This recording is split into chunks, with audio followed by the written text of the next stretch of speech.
السلام علیکم ورحمۃ اللہ وبرکاتہ۔ چاشت کی نماز کے متعلق لوگ پوچھتے ہیں کہ چاشت کی نماز کتنی رکعت پڑھنی ہے، کیسے پڑھنی ہے، سورتیں کیسے ملانی ہیں، اس کی فضیلت کیا ہے۔ تو انشاءاللہ اس ویڈیو میں ہم آپ کے سامنے چاشت کی نماز کے حوالے سے تفصیل کے ساتھ بتائیں گے۔ چاشت کی جو نماز ہے یہ کم سے کم 2 رکعت ہے اور زیادہ سے زیادہ 12 رکعت ہے۔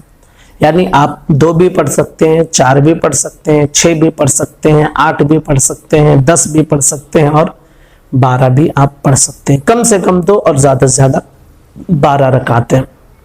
اس کا جو وقت ہے یہ دراصل سورج بلند ہونے کے بعد سے اس کا وقت شروع ہوتا ہے اور کب تک؟ زوال تک، یعنی نصف النہار شرعی تک رہتا ہے۔ نصف النہار شرعی کا مطلب آپ یہ سمجھ لیجئے کہ صبح صادق جو ہوتا ہے، جہاں سے ہمارا فجر کا وقت شروع ہوتا ہے، اور جب سورج غروب ہوتا ہے، ڈوبتا ہے، یہ پورا دن آپ جوڑیے کہ کتنے گھنٹے کا ہوتا ہے۔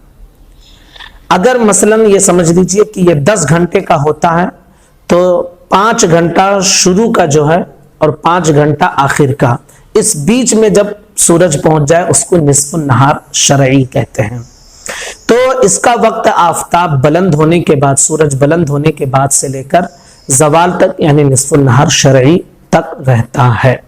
اور بہتر طریقہ یہ ہے کہ آپ چوتھائی دن جب چڑھ جائے تب آپ چاشت کی نماز پڑھیں۔ یعنی آپ دن کو بانٹ لیں کہ سورج نکلنے سے لے کر ڈوبنے تک یہ دن کتنے گھنٹے کا ہوتا ہے، اس کو 4 حصوں میں بانٹ لیں، اور جب ایک حصہ دن چڑھ جائے، جس کو ہم کہتے ہیں چوتھائی چڑھ گیا ہے، تو اب آپ چاشت کی نماز پڑھیں۔ یہاں اس وقت پڑھنا زیادہ بہتر ہے، اور جب سورج بلند ہو جائے تو آپ پڑھیں گے تب بھی کوئی حرج نہیں۔ یعنی یہ سمجھ لیجئے کہ جو ہے اگر 7 بجے سورج نکلتا ہے، طلوع ہوتا ہے، تو 8 بجے ہم پڑھیں۔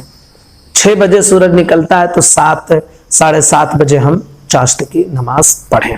ٹھیک ہے، اس کی فضیلت اور اس کو پڑھنے کا طریقہ میں آپ کے سامنے رکھ دیتا ہوں۔ اس کی فضیلت میں الگ الگ احادیث مروی ہیں، لیکن طبرانی شریف کی ایک حدیث مبارکہ میں آپ کے سامنے رکھ دیتا ہوں۔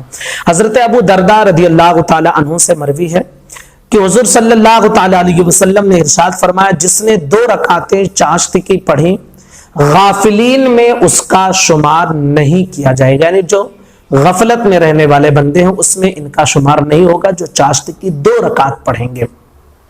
جو 4 رکعت چاشت کی پڑھے تو اس کا شمار عابدین میں ہوگا، یعنی عابدین عبادت کرنے والے بندوں میں اس کا نام لکھا جائے گا۔ اور جو 6 رکعت چاشت کی پڑھے اس دن اس کی کفایت کی گئی، یعنی اس دن اللہ رب العزت اس بندے کے لیے کافی ہوگا۔ اور جو 8 رکعت چاشت کی پڑھے اللہ تبارک و تعالی اس کو قانتین میں لکھ دے گا، یہ بھی بہت اونچا مقام ہے۔ اور جو 12 رکعتیں چاشت کی پڑھے گا اللہ رب العزت اس کے لیے جنت میں ایک محل بنائے گا، اور کوئی دن یا رات نہیں جس میں اللہ رب العزت بندوں پر احسان و صدقہ نہ کرے، اور اس بندے سے بڑھ کر کسی پر احسان نہ کیا جسے اپنا ذکر الہام کیا، یعنی ذکر کرنے کی توفیق جسے عطا فرماتے۔ یہ طبرانی شریف کی حدیث مبارکہ ہے۔ یہ چاشت کی نماز جو ہے یہ مستحب نماز ہے، کم سے کم 2 اور زیادہ سے زیادہ 12 رکعتیں ہیں۔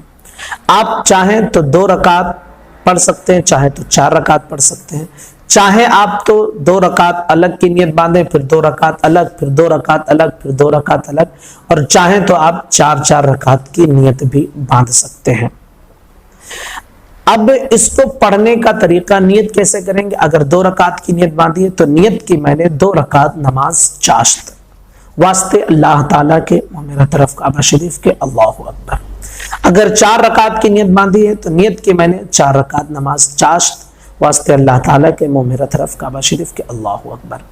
اس اللہ اکبر کہنے کے بعد آپ ثنا پڑھیں، اعوذ باللہ پڑھیں، بسم اللہ پڑھیں، سورہ فاتحہ پڑھیں، اور جو سورت آپ کو یاد ہو وہ پڑھیں۔